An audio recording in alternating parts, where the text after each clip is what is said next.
Hallelujah.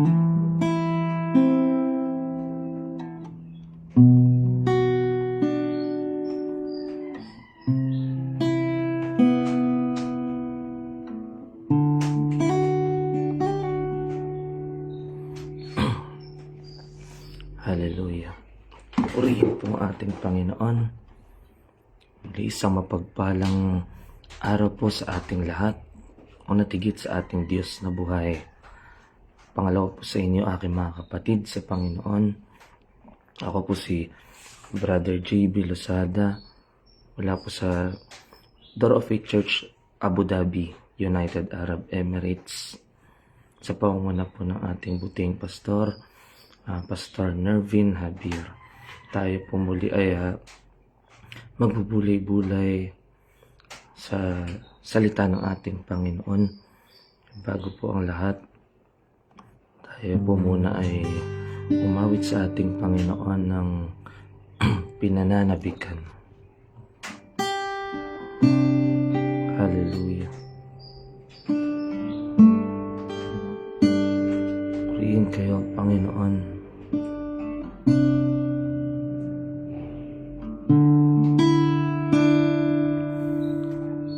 Panginoong Jesus, lagi kayong pinananabikan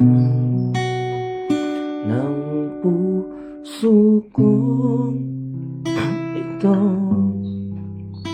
ang masilayan kay labis na kaligayahan, katuparan ng dalangin bawat araw.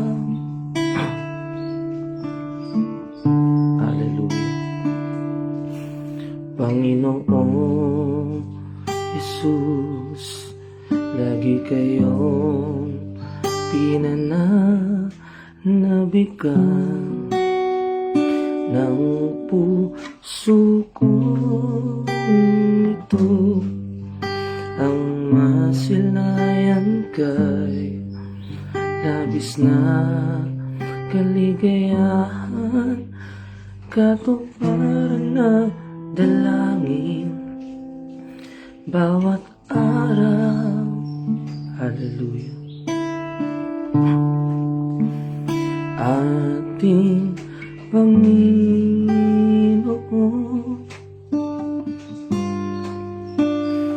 Ikaw ang kalakasan. Hallelujah. Ang iyong pagdating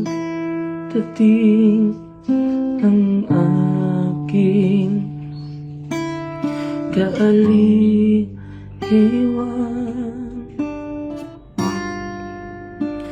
pagkat ika'y makikita ng mukhaan, mamamalas ko ang iyong kagandahan. Panginoong Jesus, lagi kang pinananabikan. Panginoong Jesus, lagi kang pinananabikan. Hallelujah.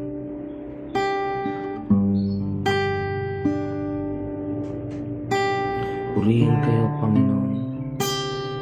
Sa inyo po ang pinakamataas na papuri, pinakamataas na parangal, pagluwalhati at pasasalamat. Hallelujah. Purihin kayo, Panginoon. Maraming salamat po sa panibagong araw, Panginoon, sa patuloy na lakasan, sa karunungan, sa hininga, Panginoon, na patuloy po ninyong pinagkakaloob sa bawat isa. Purihin kayo, Panginoon. Maraming salamat po sa kabutihan ninyo, sa inyong katapatan, sa inyong kabutihan, Panginoon, sa bawat isa. Maraming salamat po, Panginoon, sa pagkakataong ito na kami muli ay magkasama-sama, Panginoon, online ng inyong mga anak, ng inyong mga lingkod, Panginoon, upang makapagbulay-bulay, Panginoon, makapagnilay-nilay, makarinig ng inyong mga salita. Dalangin po namin, Panginoon, patuloy kayong pumagitna sa bawat isa. Patuloy nyo kaming pag-isahin, bagamat kami magkakalayo, Panginoon, sa mga oras na ito. Patuloy po ninyo kaming pag-isahin sa isang espiritu, Panginoon, na patuloy na kayo lamang yung maitaas, mapapurihan at maparangalan, Panginoon, sa aming kalagitnaan. Patuloy po ninyo, dalangin, Panginoon, namin na patuloy ninyong igawad, Panginoon, yung kalakasan, yung karunungan nagmumula sa inyo. Patuloy po ninyong ipaunawa, Panginoon, yung inyong nais na iparating sa umagang ito. Maraming salamat po. Dalangin po namin yung patuloy na pagsama ng inyong banal na Espiritu, Panginoon, dahil tunay na wala kaming magagawa, Panginoon, kung kami walay sa inyo. Maraming salamat po. Patuloy na sa inyo po namin tinataas ang lahat ng ito at palagi mangyari. Yung kalooban nyo lamang po umasunod sa aming mga buhay sa pangalan ni Jesus. Amen. Amen. Hallelujah. Purihin po ang ating Panginoon. Kamusta po kayong lahat, mga kapatid ko sa Panginoon? Muli, ako'y nagpapasalamat sa Panginoon na muling makapagbahagi ng kaniyang kadakilaan. May isang mapagpalang umaga po sa ating lahat. Puri po ang ating Panginoon. Tayo po'y makipagbukas sa aklat ng Jeremias, Kabanata 18, talata 1 hanggang talata 6. Sa Book of Jeremiah, chapter 18, verse 1 to verse 8 po. To verse 6, sorry po. Ito po'y tungkol sa magpapalayok. Kung siguro po familiar na po tayo alam na po natin yung tungkol sa kwentong ito ng magpapalayok. Kaya kung kayo po may Biblia, samahan niyo po kung makapagbasa. Yan, sa aklat ng Jeremias chapter 18 verse 1 to verse 6. At ating pang basahin. Sinabi pa sa akin ng Panginoon, pumunta ka sa bahay ng magpapalayok at doon ko sasabihin sa iyo ang nais kong sabihin. Kaya pumunta ako sa bahay ng magpapalayok at nakita ko na gumagawa siya ng palayok. Kapag hindi maganda ang hugis ng palayok na ginagawa niya, inuulit niya ito hanggang sa magustuhan niya ang hugis. Pagkatapos sinabi sa akin ng Panginoon, O mga mamamayan ng Israel, hindi ko ba magagawa sa inyo ang ginawa ng magpapalayok sa luwad na ito? Kung papaanong ang luwad ay nasa kamay ng magpapalayok, kayo rin ay nasa mga kamay ko. Hallelujah. Purihin pong ating Panginoon sa pagkakabasa ng kanyang salita. Ito po'y pinangamagatan ko po, ang maglingkod sa Panginoon ay kay ligaya. Ito po'y natalakay na rin po namin dito ng mga nakaraan. Sa magpapalayok o yung potter's hand.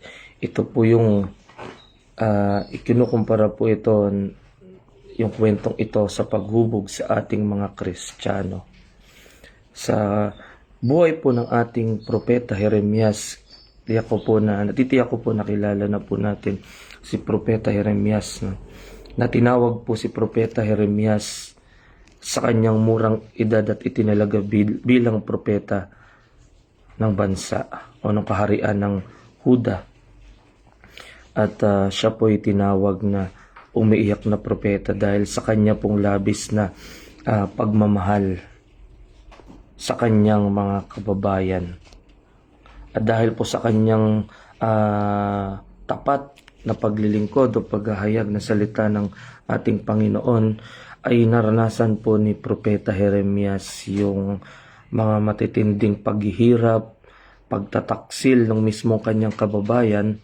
Pagkabilanggo, naranasan din po niyang itapon dun sa isang tuyong balon. Dahil po, lahat ng yon ay kanya pong naranasan dahil sa kanyang tapat na paglilingkod sa ating Panginoon. Doon po sa proseso ng paggawa ng pagpapalayok, May idea po siguro tayo na napakarami pong proseso bago po makabuo ng isang magandang hugis o isang magandang art or output sa pagpapalayok po. Andun nga po yung una, sinearch ko po yung proseso ng pagpapalayok. Napakarami pong proseso at ang hirap po kung iisipin. Una po is paghahanda ng luwad. Pangalawa, yung paghubog sa pamamagitan ng kamay o ng magpapalayok o yung potter's wheel. At sunod po yung pagpapatuyo, pagpipinta, at yung huli po yung pagbabaga sa oven o yung sa hurno po upang tumigas o tumibay yung isang art o isang project po ng magpapalayok. Kaya kung isipin po natin, napakahirap po. No? Ngayon, sa ating buhay, Kristiyano, meron po tayong tatlong tatalakayin po sa umagang ito. Ito po hindi po ganun kabaan. Una po ay ang soberanya ng Diyos o yung the Potter's right. Ang soberanya ng Diyos o yung the Potter's right po. Ngayon, ito po ay ikukumpara natin yung kwento ng magpapalayok sa ating buhay, pagiging Kristiyano. Dahil tunay na sa buhay Kristiyano, doon po natin, di ba, lalong marami po nagtataka bakit kung kailan nakakilala, naglingkod sa ating Panginoon, na lalo tayo naglilingkod sa Panginoon is mas lalo tayong nakararanas ng napakaraming pagsubok. Ngayon, una po, yung sa soberanya po, ang kahulugan po ng soberanya ay yung kapangyarihan po o otoridad ng isang estado o bansa sa sarili nating teritoryo, or sa madaling salita po, ito yung kalayaan at kapangyarihan ng isang bansa na maging hari sa sariling bayan. Basahin po natin yung Jeremias, dito po sa aklat ng Jeremias chapter 18 verse 6. Ang sabi po doon, "O mga mamamayan ng Israel, hindi ko ba magagawa sa inyo ang ginawa ng magpapalayok sa luwad na ito? Kung papaanong ang luwad ay nasa kamay ng magpapalayok, kayo rin ay nasa mga kamay ko." Hallelujah. Kadalasan po gusto nating kontrolin yung ating mga buhay. Yung tipong mananalangin tayo, ipagkakatiwala natin sa Panginoon, kaya lang sa atin pong likas po sa mga tao yung yung pinagkatiwala na natin, pinagpray na natin, pinanalangin natin sa Panginoon yung mga gusto natin. Kaya lang nung hindi pa po tinutugon ng ating Panginoon yung ating mga panalangin, minsan yung mga sarili nating kagustuhan pa rin yung nasusunod. Amen po ba? Totoo po yun na nangyayari, na hindi tayo makapaghintay sa gustong o sa plano ng ating Panginoon. And ito po yung paalala ng ating Panginoon na yung tanging yung Panginoon lamang yung may hawak sa ating kapalaran, no? Sa ating future, kasi simula pa nga lang po, hindi pa po tayo pinapanganak, di ba po, is alam na po ng ating Panginoon.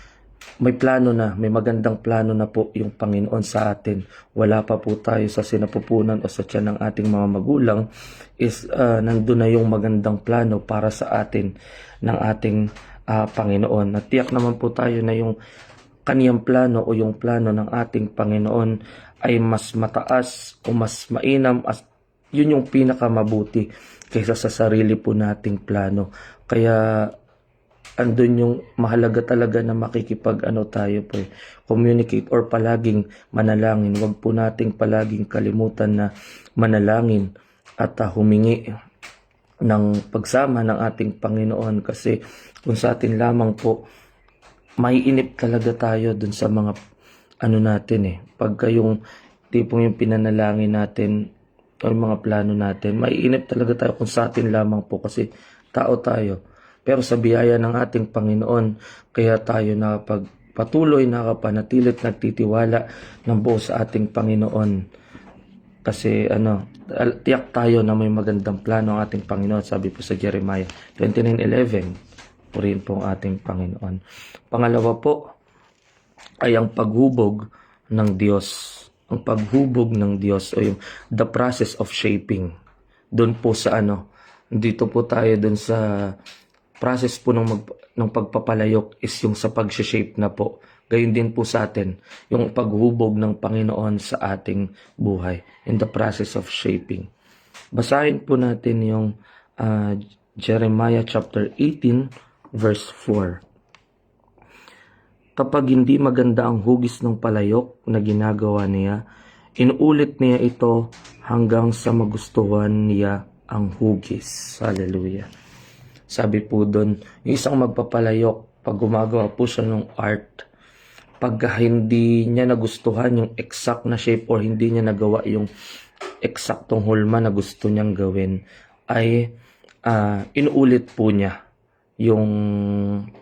inuulit po na magpapalayok yung paghuhugis po o yung paghubog po doon sa luwad.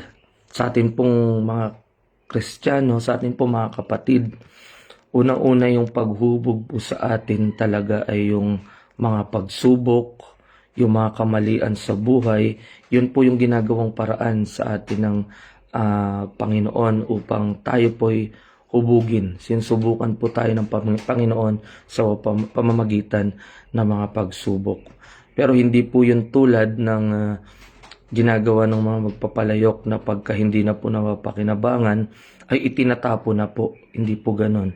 Ang Panginoon po, pagka tayo nagkakamali, tayo po nangihina, dumarating sa mga pagsubok, muli niya tayong inaayos. Nire-restore po niya tayo. Nire-restore tayo ng ating Panginoon na imbis na itapon, imbis na tanggapin. Nandun po yung may imagine or may realize natin na yung kahit excuse me, na ilan beses po tayong nagkakamali. Patuloy o paulit-ulit tayong tinatanggap at minamahal ng ating Panginoon. Na kung madalas po na yung tipong kahit na tayo'y nakilala, naglilingkod na sa Panginoon, dumadating talaga yung panahon ng panghina. Pero sa biyaya ng ating Panginoon, tulad ng sabi po natin kanina, dahil sa biyaya ng ating Panginoon, kaya tayo nakapagpatuloy, lalo sa panahong ito na maraming nangyayari, na mismo dito sa ating bansa, sa Pilipinas, ay mismo yung mga namumuno, yung nagkakaroon ng bangayan. Kaya patuloy nating ipanalangin ng bawat isa yung bansa natin.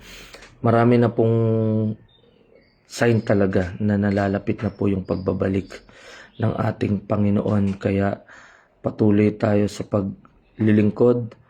Hindi natin makakaya ang lahat ng ito kung hindi dahil sa biyaya ng ating Panginoon.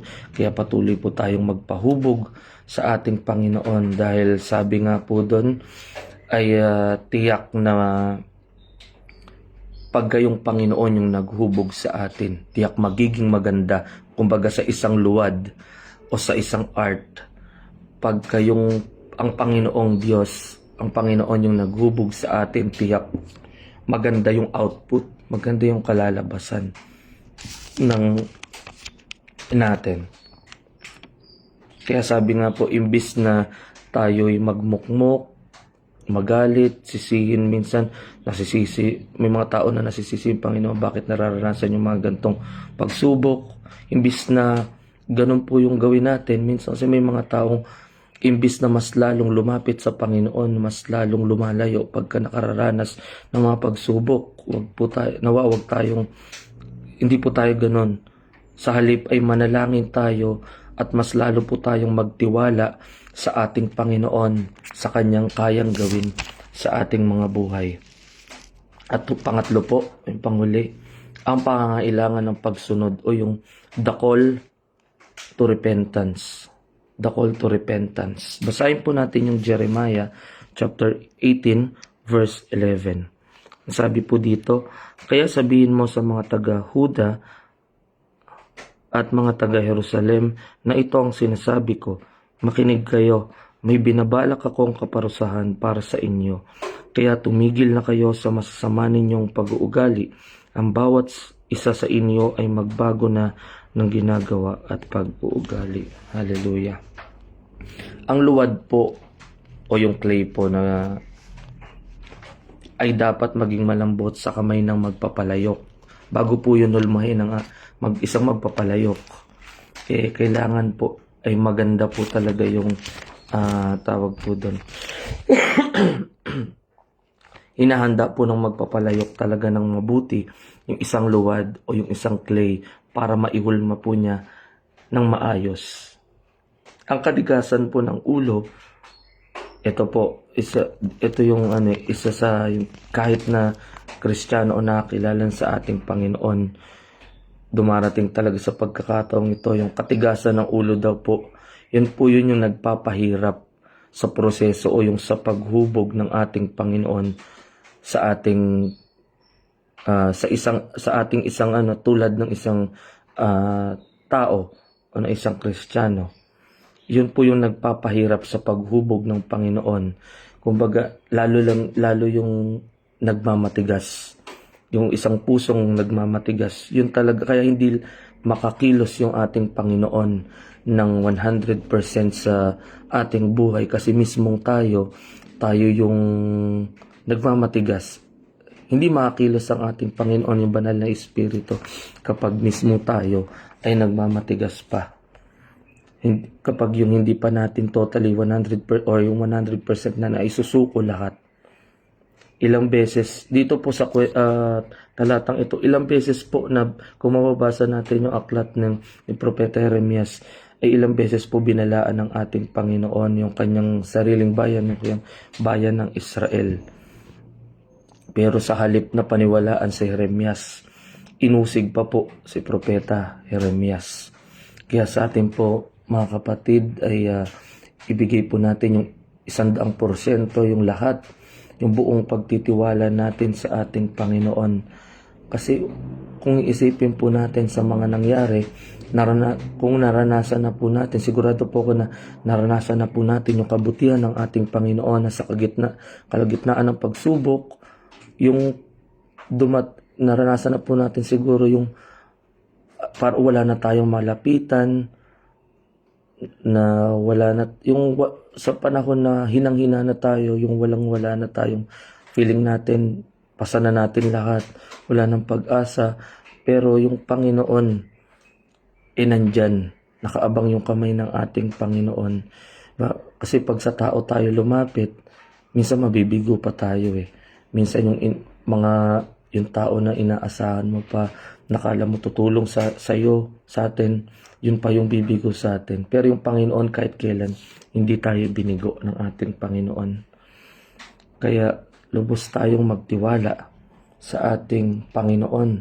Huwag tayong aasa sa ating lakas. Kung ano yung meron tayong profesyon, kahit gaano tayo kalakas ngayon, ang dami po ngayon sa panahon na ito na sobrang lakas. Di natin alam yung mangyari sa bukas, sa kinabukasan. Kaya mahalaga po yung maibigay natin yung buo nating pagtitiwala sa ating Panginoon. Sabi ko nga po, walang dahilan na yung pinaranas na sa iyo yung kabutihan, naranasan mo na yung kabutihan ng Panginoon. Kaya bakit, kung isipin natin, wala nang dahilan para hindi magtiwala o hindi maglingkod sa ating Panginoon. Yun lang po, lalo kung iisipin natin, napakabilis ng panahon na ito. Ilang panahon, kung ilang taon na po tayo ngayon, nasa kalahati na po ba, kagitnaan na tayo ng buhay. Napakabilis ng panahon, kaya ibigay natin yung buhay natin sa paglilingkod sa ating Panginoon. Mahirap, pero tulad ng sabi natin kanina, magagawa natin lahat ng ito dahil sa biyaya ng ating Panginoon. Sabi ni Apostol Pablo dun sa Corinto, dun po sa pag nakakaranas po tayo ng mga pagsubok, dun sa Corinto, 2 Corinthians chapter 12 verse 9, mas lalo tayong palalakasin ng Panginoon. Sa gitna ng pagsubok ay humingi tayo ng kalakasan. 'Di ba, nandun po yung nanalangin si Apostol Pablo na alisin yung kanyang karamdaman o sakit. Ngunit sabi ng Panginoon, bibigyan kita ng lakas para mapagtagumpayan yung mga pagsubok na iyon. Kaya bilang hamon po mga kapatid, ay handa po ba tayong magpasakop sa kamay ng Diyos? Handa po ba tayong magpasakop sa kamay ng ating Panginoon? Kaya hayaan mo siyang hubugin. Hayaan nating hubugin tayo ng ating Panginoon sa ating ugali, sa ating mga kilos, sa ating mga desisyon, sa ating future, sa ating mga kinabukasan. Dahil tiyak po na may magandang layunin ang ating Panginoon. Hallelujah. Kaya purihin po ang ating Panginoon. Sa Kanya po ang pinakamataas na papuri. Kaya tayo po'y sabay-sabay po na manalangin sa oras na ito. Hallelujah. Hallelujah. Purihin kayo, Panginoon. Sa inyo pong pinakamataas na papurit, parangal, pagsambat, pasasalamat. Hallelujah. Maraming salamat po, Panginoon, sa kabutihan ninyo, sa inyong katapatan sa bawat isa, Panginoon. Maraming salamat po sa mensahe na aming narinig sa umagang ito. Dalangin po namin, Panginoon, kami po ay nagpapakumbaba, Panginoon. Patuloy niyo bigyan ng isang mababang kalooban, Panginoon, sa isang pusong dalisay. Dalangin po namin, Panginoon, patuloy niyo kaming hubugin, Panginoon. Patuloy niyo kaming palakasin yung patibayin yung aming pananampalataya, Panginoon. Patuloy niyo kaming patatagin. Bagamat alam po namin, Panginoon, na maraming pagsubok. Ngunit maraming salamat sa inyong biyaya, sa inyong kahabagan, Panginoon. Kaya kami po ay nakakapagpatuloy, nakakapanatili dahil sa inyong biyaya, Panginoon. Kaya dalangin po namin, Panginoon, patuloy po ninyo lahat ng aming narinig sa umagang ito. Patuloy na ito'y pumasok, Panginoon, sa aming puso, sa aming isipan, aming mai-apply, Panginoon, sa aming araw-araw na pamumuhay habang kami lumalakad, Panginoon, sa mundong ito, Panginoon. Tunay, Panginoon, na mahirap, Panginoon. Kaya dalangin po namin patuloy niyong balutin ng inyong pong banal na dugo, kabanal-banal ang dugo ang puso't isipan. Ano man pong gawa ng kaaway, hindi makapanagumpay sa bawat isa, Panginoon. Patuloy niyong palakasin ang bawat isa. At dalangin po namin patuloy niyo kami pag-isahin sa isang espiritu. At sa paglilingkod, Panginoon, na kayo lamang yung maparangalan at maitaas sa aming mga buhay. Dalangin po namin, Panginoon, na patuloy po ninyong i-provide, Panginoon, anuman po yung mga pangailangan ng bawat isa na aking mga kapatid. Dalangin po namin, Panginoon, na patuloy po ninyong ibuhos sa inyo pong masaganang pagpapala, Panginoon, sa bawat isa. At gayon din po kung may mga nakararanas man, Panginoon, na anumang karamdaman o sakit, Panginoon, sa mga oras na ito. Tunay po, Panginoon, na kayo yung dakilang doktor, Panginoon, dakilang manggagamot. Patuloy niyo pong hipuin niyo pong mapagpalat, mapagpagaling na kamay ang bawat isa. Tuloy niyo itong pagalingin at ngayon pa lamang po, Panginoon, amin na pong kiniklaim yung kagalingan, Panginoon, na nagmumula sa inyo. Tunay na walang imposible sa inyo, Panginoon. Maraming salamat po, Panginoon. Dalangin po namin, Panginoon, na kung ano man po yung mga pinagkakaabalahan ng bawat isa, patuloy po ninyo itong samahan, Panginoon, yung aming mga plano, yung aming mga desisyon at balakin sa buhay, Panginoon, ay patuloy na kayo po yung mangunat. Dalangin po namin, Panginoon, na matagpuan niyo po yung bawat isa. Tunay na nalalapit na po ang iyong pagdating, Panginoon, yung iyong pagbabalik, Panginoon. Kaya dalangin po namin na masumpungan niyo po yung bawat isa na naglilingkod ng tapat sa inyo. Maraming salamat po, Panginoon. Purihin kayo, Panginoon. Dalangin po namin yung patuloy na pagsama ng inyong banal na Espiritu, Panginoon, dahil tunay na wala po kaming magagawa. Maraming salamat po sa inyo po namin patuloy yung tinataas, pinagkakatiwalang lahat ng ito. Palagi mangyari yung kalooban nyo lamang po ang masunod sa aming mga buhay. Maraming salamat po sa inyo pong lahat ng papuring, pinakamataas na papurit, parangal, pagsambat, salamat. Ito pong aming samot dalangin sa pangalan ni Jesus. Amen at amen. Hallelujah. Purihin po ang ating Panginoon. Purihin po ang ating Panginoon. God bless po sa inyo, mga kapatid. Patuloy po tayong pagpalain. Samahan ng ating Panginoon. To God be all the glory po. God bless po.